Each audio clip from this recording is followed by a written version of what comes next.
तो hello everyone. आज की वीडियो में हम कंपनी लॉ का चैप्टर 3 फॉर्मेशन ऑफ कंपनी ये करेंगे एंड इसको कंप्लीट कर लेंगे आज की इस वीडियो में। तो इसमें है फॉर्मेशन ऑफ कंपनी, कंपनी बनती कैसे है, उसका फॉर्मेशन कैसे होता है। तो इसमें दो स्टेप्स हैं जिससे कंपनी का फॉर्मेशन होता है। पहला तो प्रमोशन ऑफ द कंपनी, दूसरा इनकॉर्पोरेशन। तो ये एक यूनिट है फॉर्मेशन ऑफ कंपनी। इसमें दो चैप्टर हैं, promotion of a company and second जो है इनकॉर्पोरेशन ऑफ ए कंपनी। तो दोनों डिस्कस करेंगे। तो अब डिस्कस करते हैं पहला चैप्टर जो प्रमोशन ऑफ ए कंपनी। तो प्रमोशन कैसे होता है एक कंपनी का, ठीक है। तो promotion is the stage of conceiving an idea of forming a company to do business and working on that idea. Promotion का मतलब होता है एक एक ऐसा स्टेज है जहाँ पे हमें आइडिया आता है एक कंपनी को फॉर्म करने का और उसमें क्या करने का, बिजनेस करना है। जो भी आइडिया आता हो उस पर काम करने का।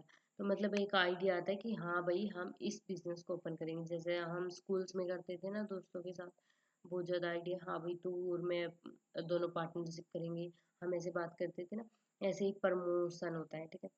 और जो काम ये जिसके पास ये आइडिया आता है और वो इस टास्क को कंप्लीट करता है उसको क्या बोलते हैं, प्रमोटर। तो उसको बोलते हैं प्रमोटर ऑफ द कंपनी, जो इस टास्क को कंप्लीट करता है। और जो ये प्रमोटर है ये इस आइडिया पे काम करता है खुद के रिसोर्सेज पे। शुरुआत में जब हम कंपनी ओपन करते हैं तब हमें कोई रिसोर्सेज प्रोवाइड नहीं करता। हमें खुद के रिसोर्सेज पे काम करना होता है, खुद की जो पावर है, खुद की कॉम्पिटेंसी है, उन सब पे काम करना होता है, ठीक है। हाँ, लेकिन अगर ज़रूरी है, नेसेसरी है तो हम लीगल हेल्प ले सकते हैं। अगर नेसेसरी है तो हम टेक्निकल चीज़ों में और लीगल जो एक्सपर्ट है, सीए, एडवोकेट, इन सब से हेल्प ले लेते हैं।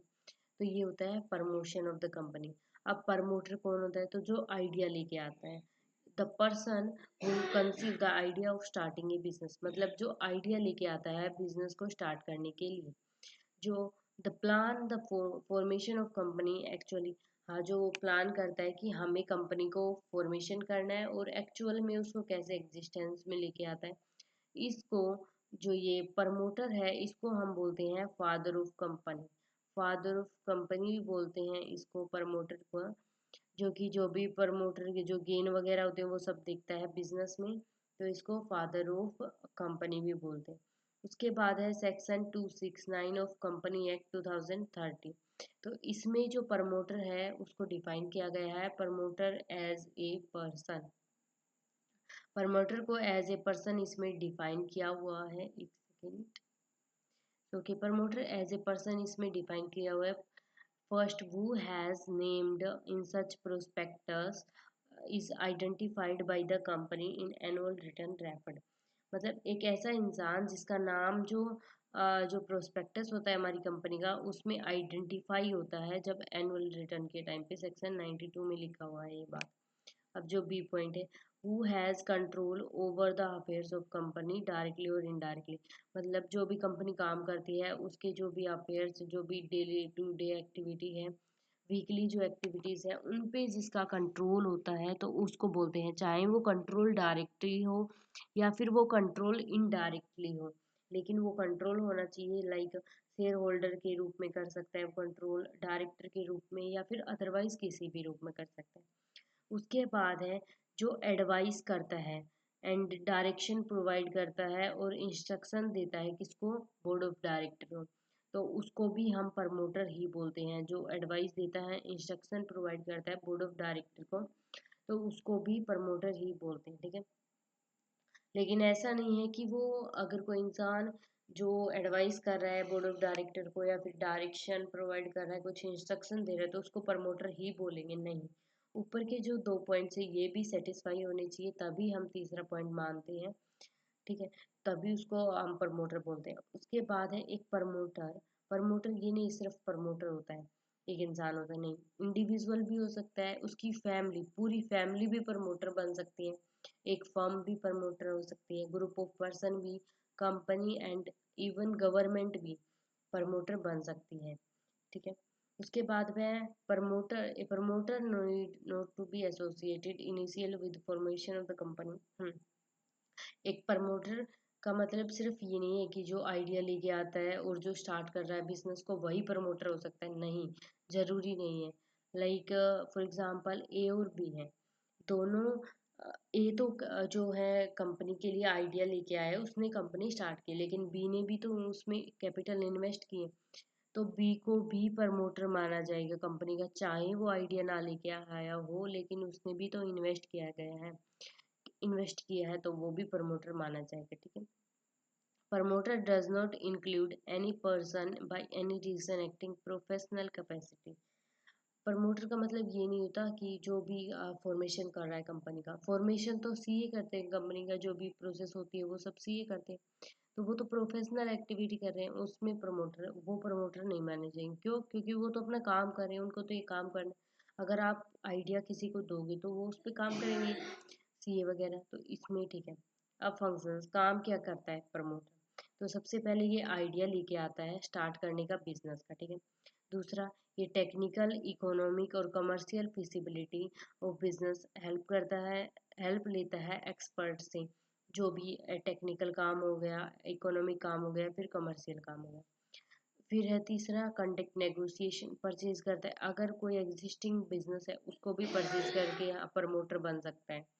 तीसरा, हमें जो ये कलेक्ट करता है number of person, like promoter तो ये एक ही है। अब अगर इसको प्राइवेट कंपनी ओपन कर रही है तो इसको एक और इंसान चाहिए प्राइवेट कंपनी ओपन करने के लिए, तो इस इंसान को यही लेके आता है प्रमोटर, ठीक है। और फिर उसका साइन करवाता है मेमोरेंडम ऑफ एसोसिएशन और आर्टिकल ऑफ एसोसिएशन। उसके बाद डिसाइड करता है कुछ चीज़ें। सबसे पहले नेचर ऑफ कंपनी, कैसी कंपनी का नेचर होगा, लोकेशन कहाँ पे होगा, जो रजिस्टर्ड ऑफिस है, कितनी अमाउंट और कैपिटल लगाएंगे, अंडर राइटर्स और ब्रोकर के लिए कैपिटल इशू, बैंक कौन सा यूज करेंगे, ऑडिटर्स और लीगल जो एडवाइसर सीए वगैरह है वो कौन होगा, तो ये सब। उसके बाद जो मेमोरेंडम ऑफ एसोसिएशन और आर्टिकल ऑफ एसोसिएशन है उसका ड्राफ्ट बनाता है एंड देन उसको प्रिंट करवाता है, ये काम प्रमोटर का होता है। और जो भी प्रीलिमिनरी कॉन्ट्रैक्ट होते हैं वेंडर और अंडरराइटर के साथ, प्रीलिमिनरी कॉन्ट्रैक्ट मतलब जो भी छोटे मोटे कॉन्ट्रैक्ट होते हैं वेंडर वगैरह के साथ, वो सब करता है। उसके बाद अरेंज करता है प्रिपरेशन ऑफ प्रोस्पेक्टस, मतलब प्रोस्पेक्टस बनाता है, और जो भी एडवर्टाइजमेंट होती है, जो कैपिटल का इशूमेंट होता है, वो सब करता है।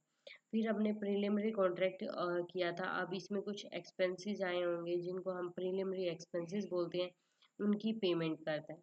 एंड देन जो भी फंड कंपनी को रिक्वायर्ड होता है उसको अरेंज करता है, तो ये काम होते हैं प्रमोटर के। उसके बाद है लायबिलिटी ऑफ प्रमोटर, प्रमोटर की लायबिलिटीज क्या होती है। सबसे पहले, non disclosure of secret profit, in case promoter fail to make full disclosure of his profit, dealing profit and made in promoter of the company, he can complete by the company। देखो, अगर promoter जो company का जो full profit है उसको, जो profit है, real जो प्रॉफिट है उसका डिस्क्लोजर नहीं करता है, फुल डिस्क्लोजर नहीं करता है, तो कंपनी उस पे इश्यू कर सकती है, मतलब कंपनी उस पर कंप्लेंट कर सकती है कि इसने सीक्रेट प्रॉफिट रखा था प्रमोटर ने, ठीक है, वो स्यू कर सकती है उस पे। क्यों? क्योंकि उसने सीक्रेट प्रॉफिट रखा था। उसके बाद non adoption of preliminary expenses contract, if promoter enter into the contract, अगर प्रमोटर जो है, जो कंपनी के लिए आइडिया लेके आ रहा है, वो किसी कॉन्ट्रैक्ट में एंटर करता है on the behalf of company, company के बिहाफ पे वो एंटर करता है, लेकिन किस टाइम पर, जब कंपनी एक्चुअली में इनकॉर्पोरेटेड है, रजिस्टर्ड ही नहीं हुई थी, कंपनी बनी ही नहीं थी, उस टाइम पर भी उसने कंपनी के नाम पर कॉन्ट्रैक्ट्स हैंडल कर लिए, तो उसके लिए कंपनी लायबल नहीं होगी, ये खुद पर्सनली लायबल होगा उस चीज़ के लिए। इसको ही वो अडॉप्शन करने पड़ेंगे, जो भी वो कॉन्ट्रैक्ट्स होंगे वो सब, ठीक है। उसके बाद है ओमिशन इन प्रोस्पेक्टस, जो प्रोस्पेक्टस है वो इशू करती है कौन, कंपनी। लाइक एक सेकेंड, हाँ, प्रोस्पेक्टस इशू करती है कंपनी, उसके अंदर जो सेक्शन 26 है कंपनी एक्ट का, उसमें कुछ कंटेंट्स दिए होते हैं कि ये चीज़ तो आप प्रोस्पेक्टस में मेंशन करोगे ही, लाइक ओमिशन, अगर उसमें से कोई फैक्ट अगर मेंशन नहीं करता है पर प्रमोटर प्रोस्पेक्टस में, तो उसको जेल हो सकती है 3 साल तक, और 50,000 से लेके 3 लाख तक का फाइन देना पड़ सकता है, ठीक है। Miss representation in prospectus, A promoter is liable for any untrue statement in prospectus. अगर हमारा जो प्रोस्पेक्टस है उसमें कोई गलत स्टेटमेंट लिख दी जाती है शेयर्स के रिगार्डिंग, डिबेंचर्स के रिगार्डिंग, तो उसके लिए कौन लाइबल होगा? तो उसके लिए भी प्रमोटर ही लाइबल होगा, और उसके लिए उसको शू भी किया जा सकता है और कंपनसेशन लिया जाता है लॉस के लिए, ठीक है। Fraud in promotion of company. अगर कोई फ्रॉड करता है, कोई गलत पर्टिकुलर जो इंफॉर्मेशन है वो गलत बताता है और फिर उसके अगेंस्ट रजिस्ट्रेशन हो जाता है उसका, तो उसमें भी उसको लाइबल माना जाएगा, ठीक है। लाइबिलिटी ऑफ प्रमोटर मतलब कहाँ कहाँ जो प्रमोटर है उसको लाइबल माना जाता है, तो ये है। उसके बाद है स्टेटस ऑफ प्रमोटर, प्रमोटर का status. The promoter stand in fiduciary relationship with company, ठीक है। तो इसमें क्या है, नोट टू मेक स्टेटस मतलब एक तो प्रमोटर को सीक्रेट प्रॉफिट नहीं बनाना, सारे जो भी जितना भी प्रॉफिट हो रहा है उसका फुल डिस्क्लोजर करना है, ठीक है। और दूसरा डिस्क्लोजर ऑफ मटेरियल फैक्ट्स, जो भी चीज़ें हैं वो उनका सब डिस्क्लोजर करना है। जब फॉर्मेशन कर रहा है कि भाई कितने कितने जो प्रिलिमिनरी कॉन्ट्रैक्ट हुए थे और कितना जो लॉस हुआ था, एक्सपेंसेस हुए थे तब मैंने इनकॉर्पोरेशन किया था कंपनी का, तब कितने एक्सपेंसेस हुए थे, तो वो सब कंपनी को बताने हैं, ठीक है। उसके लिए फिर जो प्रमोटर है उसको रेमुनेशन भी दिया जाता है, लाइक किस तरीके से, रेमुनेशन टू प्रमोटर, ठीक है। प्रमोटर हैज़ इनकर इनिशियल एक्सपेंस इन द, जब हम प्रोसेस करते हैं इन्फॉर्मेशन की, सॉरी फॉर्मेशन की कंपनी बनाने की, तो उसमें कुछ बहुत सारे इनिशियल एक्सपेंसेस होते हैं जो कि प्रमोटर इनकर करता है। तो अगर वो उन एक्सपेंसेस को कंपनी को बताता है तो कंपनी उस पर रेमुनेशन प्रोवाइड करती है प्रमोटर को, ठीक है। तो कुछ 3-4 तरीके हैं जिसके थ्रू वो रेमुनेशन प्रोवाइड करती है प्रमोटर को। पहला तो प्रमोटर में sell his own asset, promoter अपनी एसेट बेच दे, ठीक है। पहला तरीका ये है, अगर वो अपनी एसेट बेच देगा to the company at profit for cash, या तो कैश पर बेच दे या शेयर्स पर बेच दे अपनी एसेट्स कंपनी को, ठीक है। और दूसरा जो तरीका है, he may give commission on purchase price, उसको कमीशन दिया जाएगा परचेज प्राइस पर of the business taken over by company, जो परचेज प्राइस है उसमें से कुछ परसेंट उसको कमीशन दिया जाएगा, ठीक है। तीसरा, उसको लमसम अमाउंट गारंट दी जाएगी कि आपको इतना हम मतलब पेमेंट करेंगे, इतना जो कमीशन वगैरह देंगे वो। उसके बाद जो हमारा ये चैप्टर था, लाइक फॉर्मेशन ऑफ कंपनी, इसका दो पार्ट थे, प्रमोशन एंड इनकॉर्पोरेशन। तो प्रमोशन फिनिश होता है, अब आते हैं इनकॉर्पोरेशन ऑफ कंपनी। तो इनकॉर्पोरेशन ऑफ कंपनी को डिस्कस करना है आप, एक सेकेंड। तो अब इसमें है इनकॉर्पोरेशन ऑफ कंपनी। इनकॉर्पोरेशन मतलब अब हमने सारे एक्सपेंसेस सब कुछ कर लिया, अब इनकॉर्पोरेशन मतलब उसका रजिस्ट्रेशन वगैरह कैसे होगा। तो प्रमोशन आइडिया आ गया अब हमारे पास। जो सेकंड स्टेप है वो formation of company is the registration. अब जो कंपनी बनाई, जो आइडिया लेके आए, उसको रजिस्ट्रेशन करना है, ठीक है। तो उसमें जो स्टेप्स होते हैं जो रजिस्ट्रेशन के, तो सबसे पहला है अप्रूवल लेना होता है, the propose name of the company before the company is registered, company registered करने से पहले ऑब्टेन द अप्रूवल ऑफ, हमें अप्रूवल लेनी पड़ती है रजिस्ट्रार टू, जो हमने नाम रखा है कंपनी का उसके थ्रू, कि ये नाम जो नेम जो रखा है कंपनी का वो सही है या फिर गलत है, सुटेबल नेम है या नहीं, जो मतलब ये तो नहीं है कि गवर्नमेंट ने इस नेम को बैन कर रखा है और हमने यही रख दिया, तो फिर इसके लिए हमें अप्रूवल लेनी होती है, ठीक है। दूसरा है step 2, document to be filed with registrar during, अब हमें रजिस्ट्रेशन करवाना है तो उसमें कुछ डॉक्यूमेंट्स है जो कि हमें फिल करने होते हैं। तो सबसे पहले है उसमें मेमोरेंडम ऑफ एसोसिएशन, दूसरा आर्टिकल ऑफ एसोसिएशन, तीसरा लिस्ट ऑफ डायरेक्टर कि कितने लिस्ट मतलब कितने डायरेक्टर, और फिर उसमें कंसेंट लेनी होगी डायरेक्टर्स की, फिर स्टैट्यूटरी डिक्लेरेशन, हाँ कि हम जो लोग हैं ये ऐसे ऐसे स्टार्ट कर रहे हैं, ठीक है। ये हाई कोर्ट वगैरह करता है। फिर नोटिस देनी होती है कि कहाँ पर एड्रेस है रजिस्टर ऑफिस का, फिर एक लेटर देना होता है जहाँ पे जो भी मतलब मेमोरेंडम और आर्टिकल ऑफ एसोसिएशन हमने बना दिया, अब लेटर भेजना होता है अथॉरिटी को कि कुछ भी गलत चीज़ें हमने इसमें लिखी हैं तो आप उनको करेक्ट कर दो। एंड देन ठीक है, 8th पॉइंट है लेटर देना होता है रजिस्ट्रार ऑफ कंपनी को कि जो नाम है वो अवेलेबल है भी या नहीं।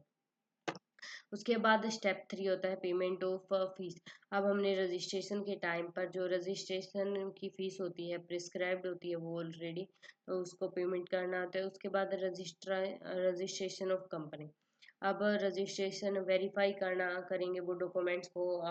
उसके बाद अगर कुछ डिस्पेरेंसीज पाई जाती है, उसमें कुछ रॉन्ग स्टेटमेंट पाई जाती है, तो जो रजिस्ट्रार ऑफिस है वो उन एरर्स को रेटिफाई करेगा एंड देन आपका जो रजिस्ट्रेशन है वो नंबर, जो रजिस्ट्रेशन नंबर है वो आपको अलॉट हो जाएगा। उसके बाद सर्टिफिकेट ऑफ इनकॉर्पोरेशन मिलेगी एंड देन कैपिटल सब्सक्रिप्शन। मतलब after going through the incorporation formality, अब आपने सारी इनकॉर्पोरेशन फॉर्मेलिटी कर ली, नेक्स्ट स्टेज है आपको फंड रेज करना पड़ेगा। अगर प्राइवेट कंपनी है और पब्लिक कंपनी है तो आप बिना फंड रेज करे भी स्टार्ट कर सकते हो। लेकिन पब्लिक जो कंपनी होती है वो बिजनेस तब तक स्टार्ट नहीं कर सकती तब तक उसको मिनिमम सब्सक्रिप्शन अलॉट नहीं हो जाता, जो कि 90% है। Commitment of business. अब प्राइवेट कंपनी को रिक्वायर नहीं होती कोई भी सर्टिफिकेट लेने की कमिटमेंट के लिए, तो इट कैन बी स्टेट ये कर सकती है। अगर इसको सर्टिफिकेट ऑफ इनकॉर्पोरेशन मिल गई यहाँ से, या इसके बाद जो प्राइवेट कंपनी ये जो 5 स्टेप करने के बाद छठा स्टेप नहीं करती, लेकिन जो पब्लिक कंपनी है वो ये करती है क्योंकि इसको नेसेसरी होता है। ठीक है, तो ये करती हैं। उसके बाद जो हमारा कमिटमेंट ऑफ बिजनेस, अब बिजनेस स्टार्ट हो जाता है तो पब्लिक कंपनीज को एक सर्टिफिकेट दी जाती है, certificate of commitment of business. तो थैंक्स फॉर वॉचिंग एंड ये जो चैप्टर है ये खत्म होता है, इतना इस चैप्टर में था। और अगर आपको इसके नोट्स चाहिए तो टेलीग्राम पर ज्वाइन कर लेना एंड आई होप ये समझ आया होगा। और जो चैप्टर 1 है उसके ऑलरेडी अपलोड कर दिए हैं, अब आपके एग्ज़ाम आने वाले हैं तो अच्छे से पढ़ना एंड थैंक्स फॉर वॉचिंग।